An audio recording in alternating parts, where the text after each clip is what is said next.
Rated M for mature.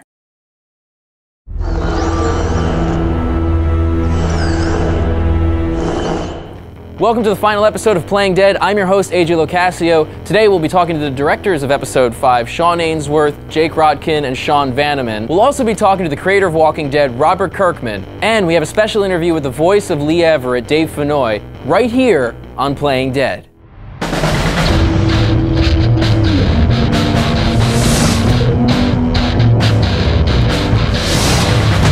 So guys, thank you for being on the show again, and Sean and Jake, you guys have been on the show, but other Sean, you have not been on the show. Can you guys recap, what did you guys do on episode 5? I was the lead cinematic artist, and I co-directed with these two guys. Yep. I directed some of episode 5 with these guys, and also I was a designer on the game. I was the writer and co-did those things, except lead choreography, which was your only charge, and you did quite well. Oh, thank you. So the first question is, did the entire season turn out the way you guys had pictured it, the way you had envisioned this whole thing? I don't think we could have imagined it being as good as it was. You know, It turned out nice. Yeah, it turned out. The story is pretty close to what we talked about, whatever it was, almost 2 years ago at this point. Yeah, I would say the story moments, everything that happens, everything that Lee and Clementine go through, the big moments are exactly kind of like what we always wanted, and then were realized in a like... They were realized usually in a better way than what we pictured, but... Yes, and that might be because, like, I mean, guys like Sean, I don't know, you can probably speak to this, but like, I don't know how privy you were to the end before you came onto the project. Like, before you came on to episode 5, did you know how we wanted to end it? Yeah, I'd heard things, but it worried me at the time. You know, like, I had to be convinced that it was a good idea. Which... It's true. I was like, we're going to kill the main character, lame. But then, you know, I was convinced that it was the right move. So the fan outcry on Facebook, on Twitter, on YouTube, people crying on and Orchid? screaming. On what? Orchid. No idea. Okay. But people have been going nuts. And did you guys, I mean, did you envision this sort of crazy emotional outpour, this response? Because it's huge. I think it's important that you get a fulfilling ending. And I think that was our main goal. And it was fulfilling to us, and it was enough to where, like, when Sean came onto the project, we had to kind of convince him that this is the right. Be fulfilled. Well, that it was the right thing to do. And had playtesters said, had gone up in arms over it, we would have had some thinking to do it. Thought about it. Yeah. But they didn't. So, you know, you sort of keep reinforcing the decisions you're making, and try not to get too distracted by how people are going to receive it. Right. You know? Yeah. So people were literally filming themselves on the internet, crying, reacting to Lee's death. I mean, what did you guys think about that? Part of what people are doing when, if people started out the game knowing how it was going to end, would they have put their entire playthrough up on YouTube?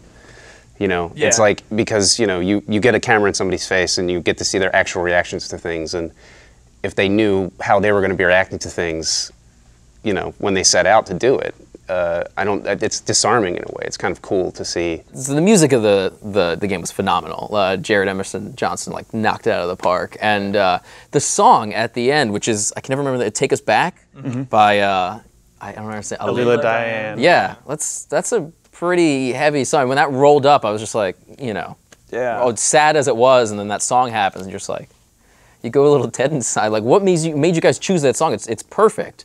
Yeah, you know, it was just a song that was just exactly right. It was exactly what it was. I listened to that song probably 500 times, I don't know. And it's just about wishing you were in a different moment that had come before. Right. You know, and everybody can feel that way. Everybody can, you know, remember what it's like to be a little kid and kind of have nostalgia for their family or lost a loved one. It's just like the most human thing ever. And so Jared's work on the game, the score he did for it's amazing. How did you guys work with him? How did that work out? The first thing that we needed to get set down was the art, so we had this picture drawn. And the second thing that we needed to know was, what the heck does this thing sound like? So we started talking to Jared, who's been the composer on, I think, every Telltale game all the way back to the first Bone games they did in like '06. So we just started off by him showing up with probably like 200 or 300 songs that he had cataloged. He said, maybe the game sounds like this. Maybe that's actually how we like found the Tom Waits song that we really liked. Yes. Yeah. It was in his catalog. The sound ended up changing just even over the course of the first episode, and Jared, sort of working with us and the directors on the various episodes, settled on a lot of like small string section stuff, which was sort of one of the big sounds. And then it's fun also to listen to the things that show up in the score that I think like different directors have different sensibilities. So if you like the score to episode 4 has a little bit of a different sound. They worked with Jared on that, but also just I think Jared always tries to sneak in a little bit more classic zombie than we ask for, and it always ends up working. But like it's all the way down to like the very, very end of episode 5 when Lee is like dying and it's just horrible, and the music in that is just this really subtle, awesome version of the Clementine theme. But then it ends with like the music just sort of goes. You just like get this weird like Romero or like John Carpenter's synthesizer just comes in, and it's super subtle, and at the same time you're just like, oh man, this is still a zombie game. And like the little secret bits like that are always my favorite things that show up in the score. The handcuffs. At the beginning of the game, Lee's in handcuffs, and at the end you have that, you know, if you choose to do it, and he's in handcuffs again. It was just like, obviously this must have been a conscious interactive callback. You choose how your closure. It's so funny. Like you want to, I think we all want to sit here and say, oh yeah, that was a brilliant. Knew that was happening. No, Mark Darren walked into a design meeting with the idea for handcuffs being part of the puzzle. And then once we had them, we thought of all the different, like what you do when you make an adventure game is if you introduce an object, you go, okay, we want the player to handcuff the zombie to the thing to protect Clementine. What is everything in this world that the player might also want to handcuff, and then can we let them or not? Generally you can't. But then we said like, oh, do this, like the door. It's like, Clementine? No, that'd be weird. And then we're like, Lee, and it's like, of course you'd want to handcuff Lee. And then it just had this symmetry. That scene is admittedly symmetry festival. Yeah. It's not conscious though. You don't feel it when you're going through. It's later on you go, oh, wait a second. And honestly, I think that was important. I think the fact that it's not too clean. No, you're right. Like I think like the fact that it's not too clean is a byproduct of the fact that it wasn't overly planned. So at the end of the game, after the credits, we see Clementine. She's by herself. And we see those two people up on the hill. What made you guys want to leave Clementine alone and in danger? And you know, when you see her see these figures on the hill, like when they stop, are they good? Are they bad people? Are they people? All these questions you're having, she's having, and I hope you feel like whatever decision she's about to make would have been the decision you would have made. The world of The Walking Dead does not care about you. Like, it does not care that you're a little girl, it doesn't care that you're an old man, it doesn't care that you have a family, it does not care. So to be true to the license, you have to we have to acknowledge that.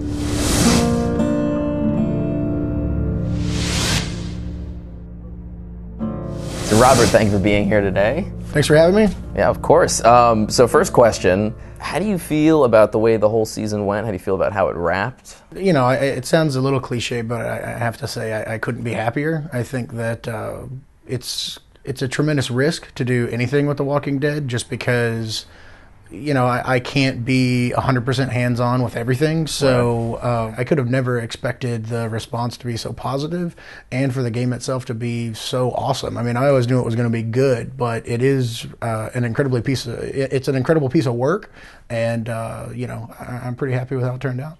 Did you have any particular feelings on how it went? Spoilers, by the way. Like, did you choose to shoot Lee, or did you choose to leave, you know, Lee and let him be?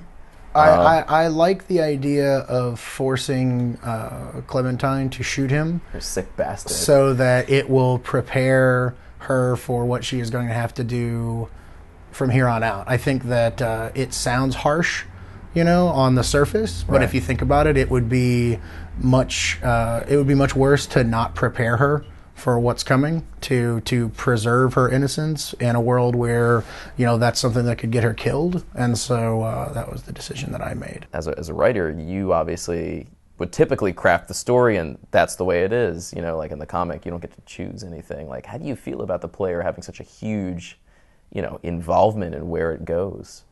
I think that's a really cool evolution to video games. I think that shifting from being told a story while you control actions to controlling the story and some of the actions aren't necessarily, like, some of the actions are part of the storytelling. I think it's a really cool transition. I think that it invests people in the game a lot more, and giving people that sense that they're actually, altering events in very significant ways, I think, has led to, a good portion of the success of this game. But I think it's a really cool thing to, put that power in the hands of the audience and really have them dictate what their own experience is in the game. Were you surprised at all at the crazy emotional outpouring that's happened as a result of, just the series in general, and especially the finale? I mean, there's tons of YouTube videos and some crazy stuff out there. It's really surprising, I think. I mean, seeing the level that it goes to at times is somewhat jarring, but I understand it. I mean, it really speaks to the investment that people have in this game, and it's really cool. But I still think those guys are all wimps. That's terrible. They're gonna find you now. I don't care. They don't care. You called those wimps. I've seen them weeping. They're gonna find me and cry on me. Cry on you. Do you have anything you want to say to fans of Telltale's Walking Dead game?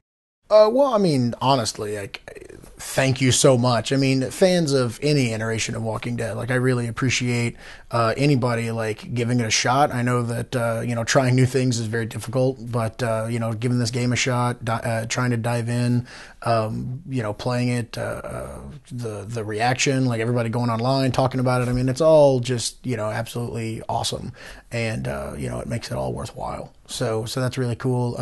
It's really cool to know that people care about this. I mean, this is something that I've lived with for a really long time. It's something that I've poured my heart and soul into for almost as long as I can remember. And so to know that people care about it, people enjoy it, it's really gratifying, and makes me able to justify the long hours and stuff like that. So that's awesome.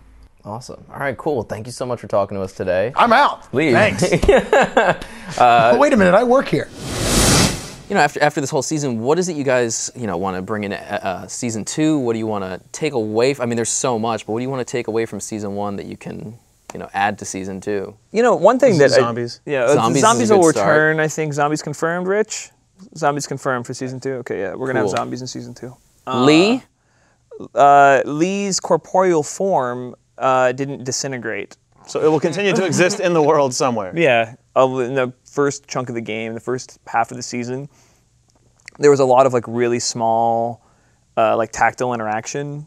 Taking your handcuffs off, especially there was stuff in St. John's Dairy. There were things that just felt really more tiny in the details. Right. And I'd like to bring some of that stuff back. I think the nature of the story in season 1 becomes as soon as the idea of getting off the mainland is on the table, and especially once Clementine goes missing. The scope of what you're doing gets bigger and bigger. The scope gets bigger, so we kind of got away from some of that smaller detail stuff. The idea of picking up fine little things. That's why I actually like the end. The end is back to that small scope, which I like. Yeah, well, the other thing about episode 5 especially is that, you're not focused on details. You just want to get to Clementine. Yeah. And so, it didn't make sense as much, but I agree that, it's cool. It's when it feels the most like a real human problem, which feels like The Walking Dead to me, and it's also just a thing that I don't think you do in a lot of games, especially not in zombie games. You're usually not using a screwdriver to unscrew spraying a bolt. A crowd of right. It's and it's cool that we're given the opportunity to make a game where that is somehow compelling to play. So character design is huge for this game because you have to. I mean, they're the crux of the game. They are the character. Yeah, you have a lot of characters in this game, and obviously it's the most important aspect of the game. Can you guys talk about what what went into the design, the animation, the kind of choices you guys made? With The Walking Dead, I think we looked back at a lot of the stuff we'd done before and tried to learn a lot about it. Or we really wanted to try and strike a balance between someone who's relatable and looks real, but at the same time looks like they sort of come from the world of the comic book and also from a world where you can stylize it a little bit. We definitely went for this look that emphasized eyes and emphasized basically this part of a face. Right. And if you pay attention, you'll notice that everyone actually has really big weird eyes, which somehow hides itself nicely inside of the style. But it was entirely done to give our animators and our cinematic artists the ability to just push the mood and the emotions that the characters were in way further than you could if we were locked into a really realistic look. And I don't know. You actually made Lee act in the game, so you can talk about it a little bit. Well, it's especially important when to have really expressive faces when somebody needs to go like they do in The Walking Dead from really angry to sad to happy to there's just so many different emotions that people go through in these games, and having a really expressive face helps enormously with making that read, especially when we do some of the more subtle stuff where people are not actually talking, like that's a lot harder to do. So it's really nice to have somebody you can just look at them and know if they're mad. Right. Dave Fennoy and Melissa Hutchinson were amazing as Lee and Clementine, respectively. But the rest of the cast, how did you guys go about assembling that team? They're incredible. It was just really, really, really tough. But when you found somebody who understood what we were trying to do and just brought something extra to the lines, it was like magic. Right. Sissy Jones, especially, she plays Katja. And to send out a casting call for, you are 40 and from Belgium, but have been living in the United States, married to like a fisherman for the past 12 years. Right. So your accent's kind of fallen off. Nikki Rapp was actually probably my favorite, like most awesome VO surprise, because Nikki Rapp played Lily, but Nikki Rapp also played Lily in Psychonauts, the little kid who's the love interest of Raz, and then she also played Morgan Le Fay in Tales of Monkey Island, and those roles are just really sort of bubbly and really frantic, and also just 3 times more high pitched. Like she's playing. She often gets cast. Gavin Hammond played Kenny, and his stuff in episode 3 is amazing. ridiculous. Actually, in studio he's incredible because he comes in, and he's just, oh, I'm Gavin, and he sounds like Northern California Gavin, and then he's like, your Al's ready to do this? And you're like, whoa, Kenny! Like it just comes out. It's like a weird robot switch for him. You don't think about it. You just don't think about it as like, oh yeah, voice actor. You know what I mean? Like you don't. No, they're just people. Yeah, like I mean, obviously when I heard Lee, I was like, Hulu guy. You know what I mean? But as soon as I had that thought, I immediately went into like, okay, now he's Lee. I'm a father, and I just put myself in the situation of how would I be with my daughter in some horrific situation. Lee strikes me as a person who is not perfect, but is trying to do the best he can and has taken on, I call it God's work, in taking care of this child. That alone redeems him for me. When I look at the whole performance, I feel very good about it, and I think I was able to get a performance that touches people because the writing is very good. I was having lunch with Sean Vanneman, and we were talking about black actors and stereotypes and finding voices, and one of the things he was saying is, I'm just looking for somebody real. There are going to be some things in my voice that kind of let you know I'm black without me trying to put on a black thing and make you think I'm black. That we don't have to do that. How did you feel when you first found out that Lee was going to die? I was pissed off. And I'm still not completely happy with the lead character in the game. You can't kill me off. But as an actor, it gave me some opportunities to emote in ways in a game that I never get. There are scenes in episode 5 where there are actual tears. I felt a real sense of loss, and not that I was dying, but that I would not be there. Even just talking about it now, it kind of gets to me. I've read some of the comments that players have made about themselves playing the game, and really the game making them face who they are and the choices they make in this game and translate that into life. So I really think this is the gaming world growing up. It's really about life and choices. What kind of person are you really?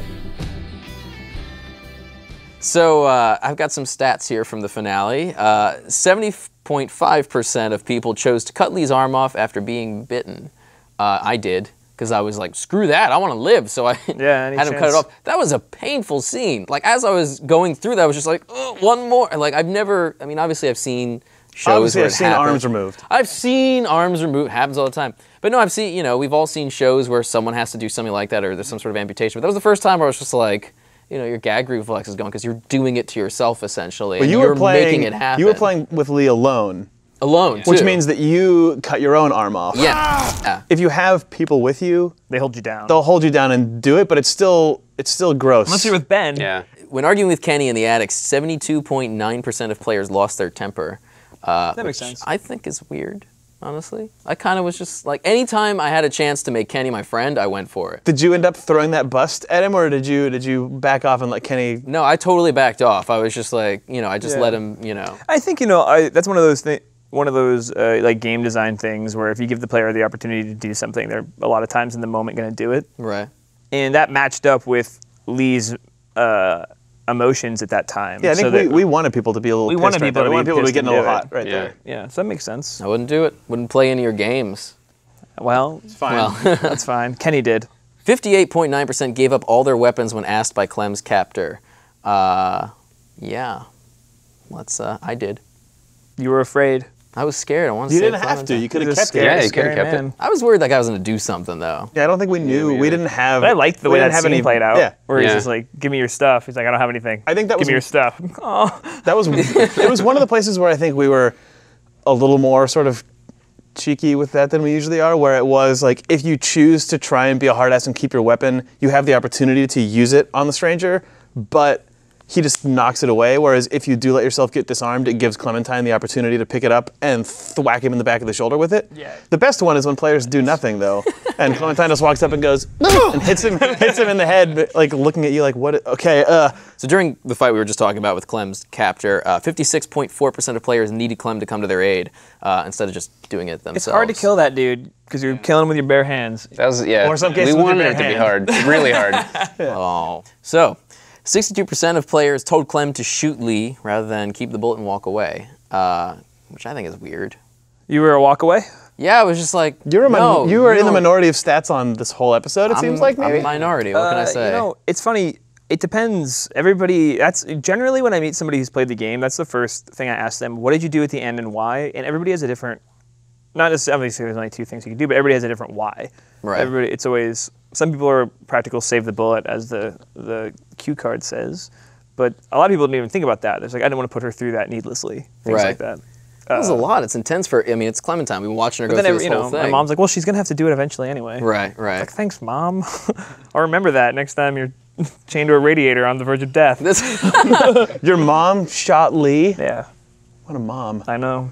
okay, so we've got fan questions. Hi, fans. Cool. Johnny asks, I thought the soundtrack was pretty damn awesome, and I wonder if it is ever going to be released on CD or download so that I can buy it. We are totally working on that because you are not the only one who feels that way. Yes. Yeah. So, More soon. So William asks, how many times have the voice actors and devs cried in the making of this game? By the way, best game ever made, I cried 3 times. Sweet. I'm glad Cool. that he's counting how many times he cried. Yeah. just the idea of like just like Hopefully he's got like the bus driver like. yeah. We keep those People around. get emotional. I know people have come up to me in the studio and been like, "Man." That's generally what that means. I don't get a people. Man. I don't get a cry count, but I get a man. I heard that at the end of the season, Dave and Melissa were in a place for sure. I don't know if they Dave were crying. but- definitely was in studio when he was recording the jewelry store stuff. So our friend Gray asks, did you guys approach this game with the need to tell a good story, or with the idea that you're giving a player a space to tell their own story? Oh, that's a really great question because I think that gets to like some sort of like very philosophical decisions people make in game design. And I will say, like with this game, it is co-tell a great story. Like we are going to tell we're going to actually tell a lot of different stories, but then work with the player to sort of craft their own story. So do you guys have any parting messages to the fans? Anything you want to say now that we're wrapped up season 1 and before season 2? Thank you. Seriously. Thank you for playing this video game. It's awesome. Yeah. Yeah. All right, guys, thank you again. Thank you for doing all this. Thank you for the season, and hopefully we'll see you next time on season 2. Bye. Thank you so much, guys, for watching this season of Playing Dead. We'll see you all soon. And now, I leave you with some words from the Telltale team. Hey everybody, I know I just was probably in that video you watched, but I just wanted to say thanks again. It's been great, and I don't know, it's been an excellent ride, and you guys made it happen, so thank you very much. I just wanted to say a quick thanks to all of you people out there for making this an exciting year for us, and for the 82% of you who did not kill Andy St. John, good for you for keeping your humanity. All our fans are amazing, but I wanted to give a special shout out to all the Easter egg hunters. So anybody who found Duck-ageddon in episode 3 or Powerful Stash in episode 5, you guys rule. Hey, so I was responsible for Lee's death, and I just wanted to apologize for making everybody cry, and it's gonna be okay. I'm really happy that everybody loves that scene. I'm really happy that everybody loves the game, so thanks for playing. Thanks for high-fiving Duck.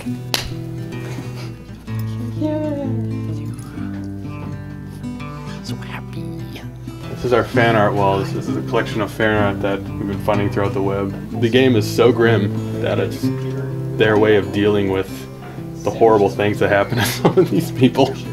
Yeah, they want things to be a happily ever after story so much that they create their own alternate reality. There's a lot of cool fan fiction out there and fan art that kind of depicts that, but there is some that's still very real, like, you know, the St. John's Brothers stuff going on. Yeah, so. But then, you know, down here, Kenny saving Ben with his winged mustache. Well, it shows the give and take between fan and developer. The fact that we inspire them to make this fan art, and they inspire us through the fan art to continue to make great games.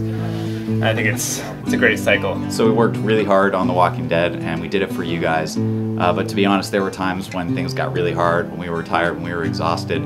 And in those times, all we had to do was go to our forums or read online all the stuff you guys were saying about the previous episode or all the speculation for the next episode, and it really energized us. It energized the whole team.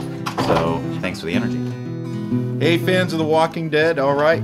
Thank you so much for doing the season with us, because without you it does not exist, and without your feedback and what you love and what you hate and everything else, we're always watching, and it helps the games get better. So thanks for enjoying it, and thank you for supporting Telltale, and glad it was fun for everyone. Yeah, thanks for downloading, thanks for trying an episodic game, thanks for many of you trying your first Telltale game. We hope you really enjoyed it. We're looking forward to making more for you. Season 2 is on its way. And thanks again.